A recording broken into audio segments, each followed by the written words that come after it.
우리 인생 가운데 위기를 만나면 원인을 보통 찾습니다. 어제도 우리가 잠시 함께 나누었는데요. 그 바둑 기사들이 대국을 마친 후에 그 자리에서 복귀한다라고 하죠. 첫 번째 수부터 마지막 수까지 100 몇십 수를 둔 걸 그대로 다시 처음부터 두면서 승자는 어떤 마음을 가지냐 하면 이렇게 들떠 있는 마음들, 또 패자는 이 억울한 마음들을 좀 진정시키면서 한 수 한 수 곱씹는다라고 이야기합니다. 여러분, 우리 대한민국을 대표하는 프로 바둑 기사 중에서 조훈현 구단이 이런 이야기를 했습니다. 승자는 기쁨에 들떠 있고 패자는 억울함과 분함 등 온갖 감정으로 괴롭다. 그 모든 감정을 억누르고 차분한 마음으로 복귀를 하기란 참으로 힘든 게 사실이다. 여러분, 이처럼요, 복귀를 한다는 건 힘든 일입니다. 그래서 가급적이면 피하고 싶다라고 이야기해요.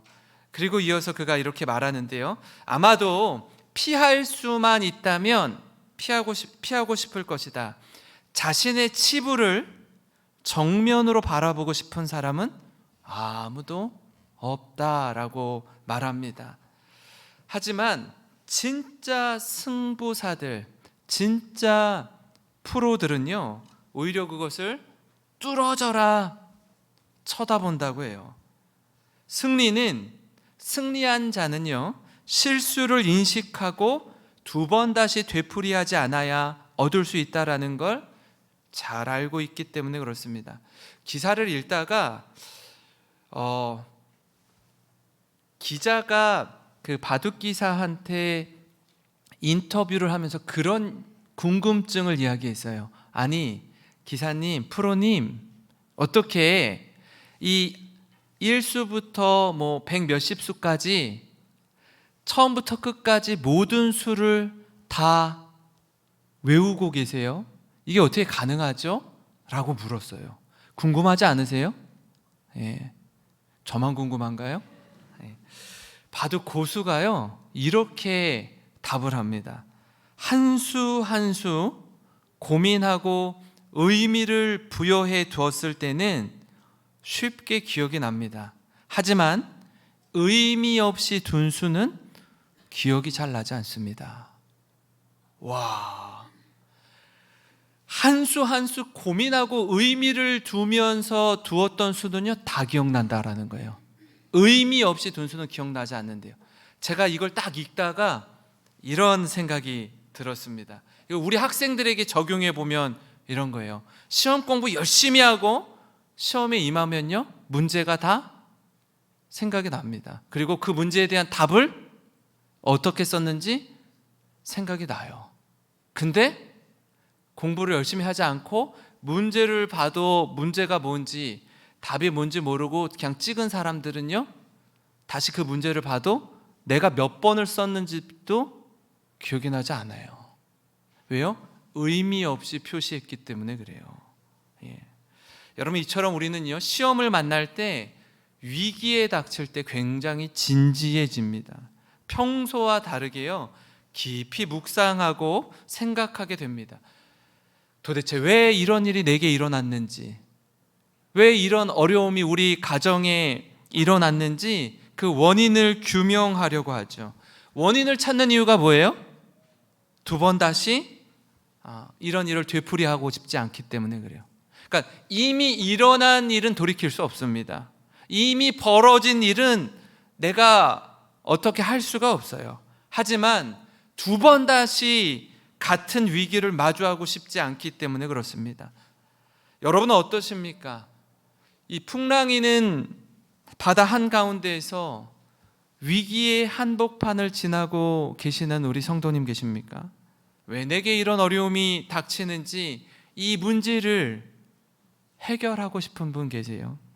그렇다면 오늘 말씀을 통해서 우리 자신을 살피고 새롭게 되는 은혜를 누리시는 우리 모든 성도님 되시기를 주님의 이름으로 축원합니다. 오늘 말씀은요, 이 하나님의 미션을 거부한 요나가 여호와의 얼굴을 피해서 니느웨가 아닌 다시스로 도망하던 배 안에서 일어난 이야기를 담고 있습니다. 처음 그가 배를 타고 출항했을 땐 순풍에 돛단 듯 내 생각과 내 뜻과 내 경험이 옳다고 철석같이 믿었습니다.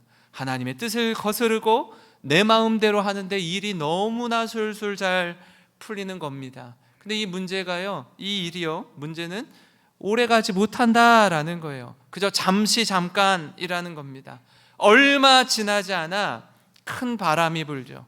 큰 폭풍 속에 배가 거의 깨지기 직전에 이릅니다. 하나님이 뜻을 거스르며 다시스로 향했던 요나는요, 긴장이 풀렸던 탓인지 이제 배가 출항하고 다시스로 향하면서 이제는 됐다, 이제는 하나님의 시선, 하나님의 눈 밖에 하나님이 보지 않는 곳, 하나님의 시선이 머무지 않는 곳으로 향하고 있구나, 이내 안심하고 깊은 잠에 빠지게 됩니다. 폭풍이 일어나고 배가 깨지게 되었는데 다른 사람들은 생사의 갈림길에서 어떻게 할 줄 모르고 있는데 잠에서 깨어나지 않는 거예요. 선장이 깨우기 전까지 일어나지 않습니다. 그래서 뭐라고 하죠? 선장이 자는 자여 어찌함이냐, 일어나서 네 하나님께 구하라. 혹시 하나님이 우리를 생각하사 망하지 않게 하시리라. 누가 하는 말이라고요?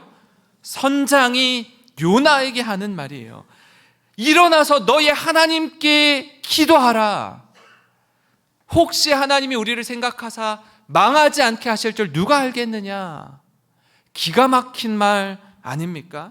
선장의 입을 통해 잠자는 선지자를 깨워요. 그리스도인인 우리가 영혼의 깊은 잠에 빠져 있을 때, 여러분, 우리와 함께하는 이들이 있습니다. 우리 주위에 우리를 아끼는 이들의 입술을 통해 우리를 흔들어 깨울 때가 있습니다. 제가 종종 드리는 말씀 중에 하나인데요, 사회생활하고 또 직장생활 하시면서 때로 몇몇 분들은요, 그 자신이 예수님을 믿는 그리스도인이라는 사실을 오픈하지 않는 경우들이 종종 계십니다. 이유가 여러 가지가 있으실 거예요. 굳이 말해봤자 나에게 유익한 것이 없어서 말씀하지 않으시는 분들이 계세요. 그리고 또 시대적으로, 사회적으로 예수님을 믿습니다, 제가 크리스천입니다 라고 말씀하시면 기독교회가 사회적인 지탄을 많이 받고 있기 때문에 오히려 해가 될까 봐 의식적으로 말씀하지 않으시는 분이 계십니다. 근데 그분들이 교회 중직자이신데, 그래서 자녀들이 결혼식을 할 때 때로 많은 경우 결혼 예식장에서 하시지만 교회에서 예식을 하는 경우가 있죠. 기독교 예배로. 그래서 청첩장을 이렇게 돌려요. 돌리면은 직원들이 또 동료들이 이렇게 받고서 깜짝 놀라는 거죠. 부장님, 상무님, 교회 다니셨어요? 예수님 믿으세요? 하고 깜짝 놀라는 거예요. 왜요? 그 전까지 그런 말도 하지 않았을 뿐 아니라 그런 모습도 보이지 않았기 때문에 그래요. 그러니까 이 숨기는 그런 마음들을 이해합니다. 근데 그렇게 살던 우리를 흔들어 깨우는 이들이 세상 사람들이라는 거예요. 아니, 집사라면, 권사라면, 장로라면 이 위기의 때에, 이 어려운 때에 잠자고 있으면 안 되는 거 아니에요? 일어나서 당신이 믿는 하나님께 우리 좀 제발 살려달라고 기도해야 되는 거 아니에요? 그 상식 아니에요? 라고 묻는 거예요. 예. 여러분, 폭풍 중에도 잠들어 있으면 너무나 부끄럽지만 예수님을 믿지 않는 넌 크리스천을 통해서라도 우리를 깨우십니다. 영혼의 위기요, 인생의 위기에 생사의 갈림길에 놓여 있을 때 우리를 흔들어 깨우신다고요. 여러분, 이처럼 위기의 때에 우리가 어떻게 해야 될까요? 어떻게 살아야 될까요? 위기를 마주할 때 첫 번째로요, 위기에 빠진 원인을 찾아야 합니다. 서두에 말씀드린 것처럼 위기에 빠지게 된 원인을 찾아야 돼요. 왜 이런 일이 내게 일어났는지 정확하게 알아야 같은 실수를 반복하지 않습니다. 요나와 함께 배에 타고 있던 이들은 이 위기를 극복하기 위해서 가장 먼저 한 일이 뭐죠? 배 위에 있던 물건들을 다 내어다 바다에 던졌습니다. 거추장스러운 것, 있어도 그만 없어도 그만인 것, 꼭 필요한 것 외에는 다 던지기 시작하는 거예요. 배의 무게를 줄이는 것입니다. 포기해야 할 것, 버려야 할 것을 과감히 바다에 던지는 거예요. 그럼에도 불구하고 문제가 해결되지 않습니다.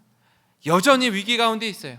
위험을 극복하려고 애를 쓰는데 뜻대로 되지 않는 겁니다. 그래서 다른 방법을 택하는데요. 7절입니다. 같이 읽을까요? 시작. 그들이 서로 이르되 자 우리가 제비를 뽑아 이 재앙이 누구로 말미암아 우리에게 임하였나 알아보자 하고 곧 제비를 뽑으니 제비가 요나에게 뽑힌지라. 아멘. 제비를 뽑는데요, 그 일촉즉발의 상황에 제비를 뽑아요.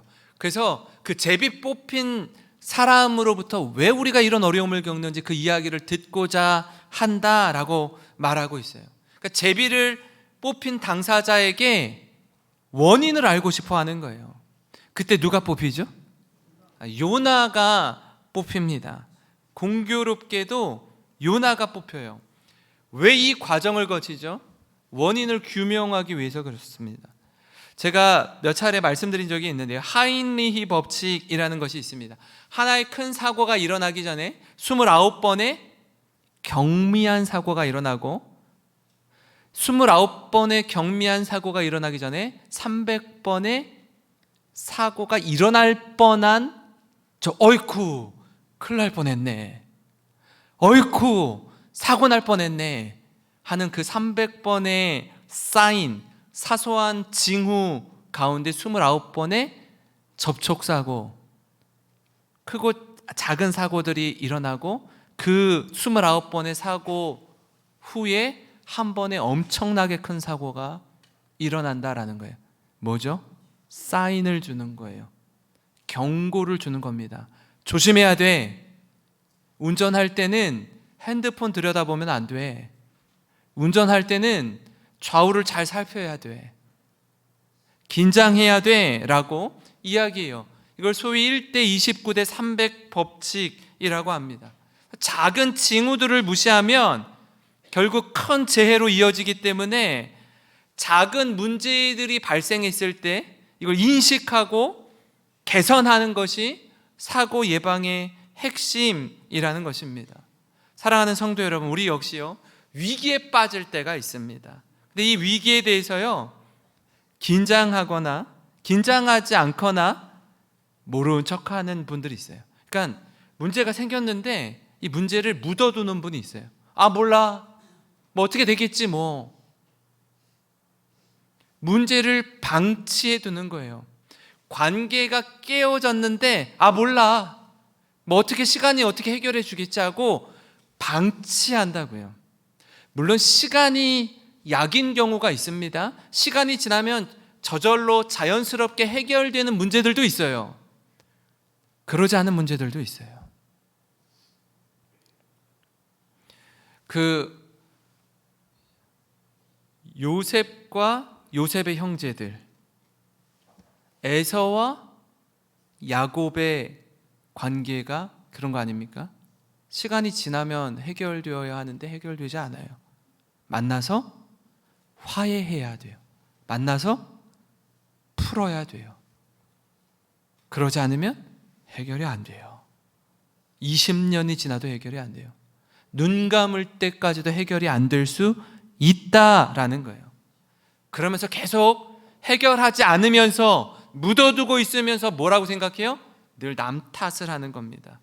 상황과 환경을 탓합니다. 그런 사람은 늘 핑계와 변명을 늘어놓기에 바쁩니다. 여러분, 그렇지 않습니다. 가장 큰 원인은 나에게 있는 거예요. 나에게. 가장 큰 원인은 우리에게 있습니다. 원인은 밖에 있지 않아요. 안에 있습니다. 이 학기를 시작하면서 이 자리에 계신 분들 다 저마다 다른 상황과 환경과 형편 가운데 계시지만 위기 가운데 계신 분들은 반드시 원인을 찾고 다시는 이런 일이 없도록 돌이키고 새롭게 되는 은혜를 누리시는 모든 성도님 되시길 주님의 이름으로 축원합니다. 그런가 하면요, 위기를 마주할 때 다른 한 가지는 뭐냐면 원인을 찾으면 책임을 회피하지 말라는 것입니다.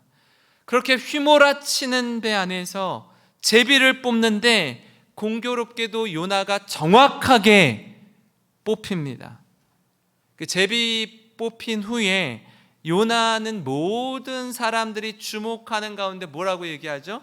나는 히브리 사람이요 하나님을 경외하는 자입니다 라고 말해요. 사람들이 깜짝 놀라죠. 네가 하나님을 믿는 사람이야? 네가 그리스도인이야?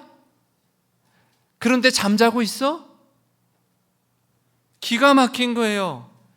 그리고 나서 더 얼토당토하는 말을 이렇게 이야기합니다. 왜 이런 어려움을 겪는지, 왜 배가 깨지게 되었는지 이렇게 설명한다고요. 9절 10절인데요 그가 대답하되 나는 히브리 사람이요 바다와 육지를 지으신 하늘의 하나님 여호와를 경외하는 자로라 하고 자기가 여호와의 얼굴을 피함인 줄을 그들에게 말하였으므로 무리가 알고 심히 두려워하여 이르되, 같이 읽을까요? 네가 어찌하여 그렇게 행하였느냐 하니라. 예. 저들이 두려워해요. 너 왜 그랬어? 너 어쩌려고 이랬니? 이렇게 되묻는 거예요. 뭐라 하는 거예요? 이 일의 원인은 다름 아닌 요나 자신에게 있다고 스스로 고백하는 것입니다. 내가 여호와의 얼굴을 피해 도망치다가 나로 인해서 여러분들이 큰 어려움을 겪게 되었습니다 라고 고백하는 거예요. 부끄럽지만 면목 없지만 생사의 갈림길에서 요나가 솔직하게 이야기합니다. 그때 무리가 많이 두려워해요. 왜 그랬어? 그럼 안 되는 거 아니야? 선지자가 그래서 되겠어? 라고 안타까운 마음에 따져 묻습니다. 제가 이 말씀을 묵상하다가 아간이 생각났습니다. 아간이 누구죠? 가나안 정복 전쟁 가운데 그 하나님이요 가나안 땅을 요단강을 건너서 요단 동쪽에서 서쪽으로 들어갈 때 요단강을 건너서 가나안 족속들과 전쟁을 벌이기 전에 가장 큰 장벽이 바로 이 여리고성이었거든요. 큰 성이었어요. 요새였습니다. 이스라엘 백성들의 힘과 능력으로는 절대로 이길 수 없는 성이었어요. 그런데 어떻게 하죠? 하나님의 말씀에 순종해서 하루에 한 바퀴씩 소리내지 않고 잠잠히 6번 6일 동안 한 바퀴씩 6번 돌고 마지막 날 7째 날에는 7바퀴를 돌죠. 그리고 큰 소리를 지릅니다. 그때 여리고성이 와르르 하고 무너지죠. 완전한 승리였습니다. 완전한 순종이 가져온 완전한 승리였다고요. 그리고 나서 두 번째 성이 무슨 성이었죠? 아이성이었습니다. 아이성은요 말 그대로 자그만한 성이었어요. 그러니까 이스라엘 백성들이 이렇게 볼 때 여리고 성과는 견줄 수가 없을 정도로 너무나 작은 성이었기 때문에 스스로의 힘으로도 충분히 이기고 남는다라고 생각했습니다. 하나님의 도움이 필요 없다라고 생각했는데 결과가 너무나 어이없는 패배를 얻게 된 거죠. 이 패배 앞에서 원인을 규명하기 위해 제비를 뽑습니다. 제비를 뽑는데 그 과정을 보면 이렇습니다. 여호수아 7장 14절에서 18절인데요. 너희는 아침에 너희의 지파대로 가까이 나오라. 여호와께 뽑히는 그 지파는 그 족속대로 가까이 나올 것이요 여호와께 뽑히는 족속은 그 가족대로 가까이 나올 것이요 여호와께 뽑히는 그 가족은 그 남자들이 가까이 나올 것이며 온전히 바친 물건을 가진 자로 뽑힌 자를 불사르되 그와 그의 모든 소유를 그리하라. 이는 여호와의 언약을 어기고 이스라엘 가운데서 망령된 일을 행하였음이니라 하셨다라. 이에 여호수아가 아침 일찍이 일어나서 이스라엘을 그의 지파대로 가까이 나오게 하였더니 유다 지파가 뽑혔고 유다 족속을 가까이 나오게 하였더니 세라 족속이 뽑혔고 세라 족속의 각 남자를 가까이 나오게 하였더니 삽디가 뽑혔고 삽디의 가족 각 남자를 가까이 나오게 하였더니 유다 지파 세라의 증손이요 삽디의 손자요 갈미의 아들인 아간이 뽑혔더라. 제가 이 말씀을 묵상하면서 이런 생각이 들었습니다. 이스라엘 백성의 수가 어마어마합니다. 수백만 명이에요. 수백만 명 가운데 아간이 뽑힐 확률은 수백만 분의 1입니다. 로또 당첨되는 확률이죠. 한번 아간의 입장에서 생각해 볼까요? 제비를 뽑는데 자신이 뽑힐 확률이 얼마나 될까요? 거의 없다라고 생각했을 겁니다. 그래서 처음에는요, 에이, 설마 내가 뽑히겠어? 어떻게 한번 누가 뽑히는지 볼까? 하고 시치미를 떼고 모른 척 그 제비 뽑는 현장에서 이렇게 보고 있는 거죠. 저 멀찍이서 이렇게 보고 있습니다. 근데 뽑는데 12지파 중에서 확률이 12분의 1이죠. 그죠? 자신이 속한 유다 지파가 뽑힙니다. 12분의 1의 확률을 맞췄습니다. 그래도요, 여러분 아직 갈 길이 멉니다. 지파 중에 족속을 뽑는데 아간이 속한 세라 족속이 뽑히는 거예요. 이 정도도 그러려니 할 수 있습니다. 근데 세라 족속 중에 가족 단위를 뽑는데 아간이 속한 삽디 가족이 뽑히는 겁니다. 이제 정말 마지막이에요. 여기에서만 안 뽑히면 되는 거예요. 근데 어떤 상황이 벌어지죠? 설마 했던 그 일이 내게 일어나는 겁니다. 가능성이 거의 없다라고 생각했던 그 일이 내게 일어나는 거예요.